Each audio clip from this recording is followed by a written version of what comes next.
The country's GDP is mainly contributed by agriculture, automotive, electronics, tourism, oil and gas sectors. Some of Malaysia's leading export products include chemicals, electronics, petroleum and palm oil.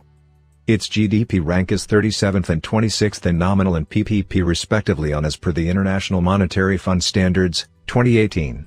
It has the 22nd freest economy in 2019 index.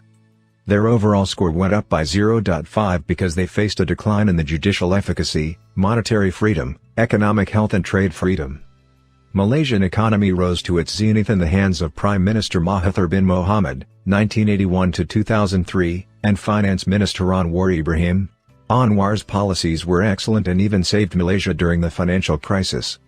However, things got bad between him and Mahathir and he had to face imprisonment while Mahathir resigned. Mahathir, who is now 93, has made a comeback in the 2018 elections. He has already been released and granted full pardon. Mahathir has already made announcements that he would be transferring his prime minister powers to Anwar. Mahathir and Anwar have forgiven each other. Anwar is indeed an outstanding leader with superb policies, and Malaysia is looking forward to growing their economy even more. Industries. Tourism is an important part of the Singaporean economy. About 17 million tourists visited the country in 2017. Some of the main attractions for the tourists are casinos and medical services. Other contributors to the GDP of Singapore are manufacturing sectors, telecommunications, banking and transportation. When the world was facing financial crisis, the Singaporean banks were running as the strongest banks in the global index, overseas. But how do we measure economic growth? The value of all the products manufactured and sold in a country over the course of 1 year, along with everything that people do and get paid for, all that amounts to the gross domestic product. When people earn more money and then buy more products and services, the economy grows. Politicians also want to see the economy grow. That's why they work toward achieving greater employment, stable prices, and a balance between imported and exported goods. More growth means more money. But for whom? The common belief that greater wealth means greater prosperity for all doesn't reflect reality. It all depends on how the money is distributed. Often when an economy grows very quickly, that distribution is very unequal. But is there a point when an economy has finally matured? The resources that industry requires to grow are limited, and the need for raw materials often does not take nature into account. Since the 1970s, some economists have been warning about the limits of growth. They suggest that quality of life should also factor into the equation, along with material growth. In Bhutan, a country in the Himalayas, that's already the case. Their gross national happiness is measured. In addition to income, it is made up of how healthy people and nature are, as well as the opportunities people have in life and how at ease they feel in society. Economic growth and contentment have the same value. Germany is also discussing a new measure of prosperity, with some politicians calling for the inclusion of social and ecological aspects.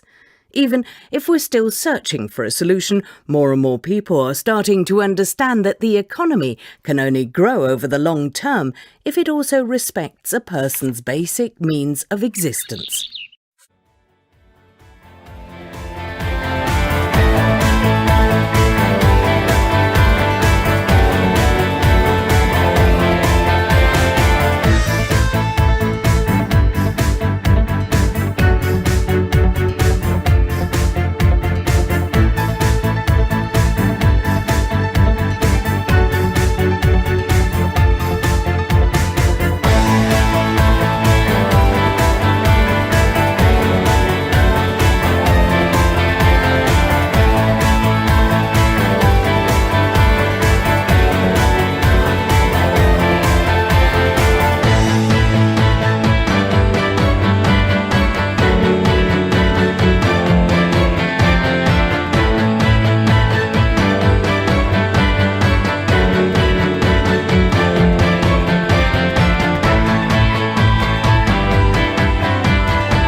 After World War II, the world's economy was crumbled, but there was one country which stood above all, and that is United States of America.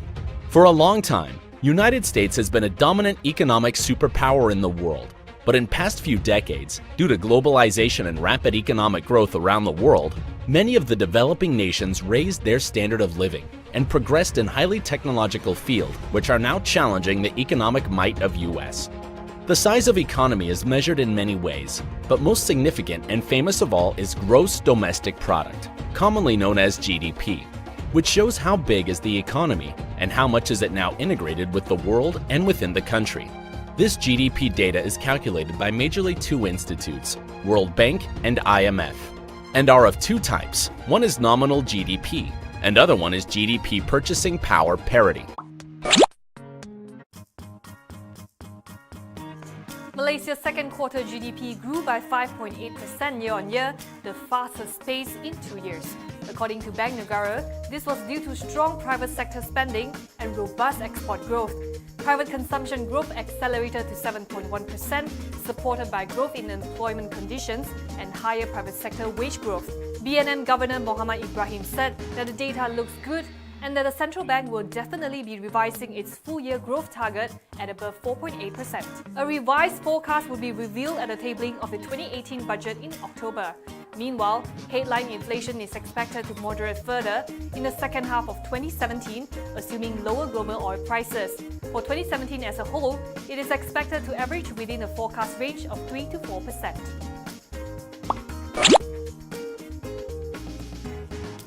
Serba Dinamik has inked a memorandum of agreement to kickstart its 1.4 billion ringgit Pengerang Integrated Development Project, or PIDP in Johor. It entered into the MOA with Izin Budi to develop industrial and commercial projects on a 15.87-acre parcel of land, which will be a part of the PIDP. Under the agreement, it's paying Izin Budi 24.2 million ringgit, which represents a minimum return and a guaranteed return of minimum 7% of the gross income from the planned development. Group MD Muhammad Abdullah Karim Abdullah hailed the signing as history in the making. This is because of the establishment of Malaysia's first oil and gas maintenance, repair and overhaul, as well as inspection, repair and maintenance global center of excellence in PIDP. He says the MRO and IRM facility will complement Petronas's Pengerang Integrated Petroleum Complex. This is given the large number of plants, machinery and equipment that will require regular services to maintain efficiency and safety.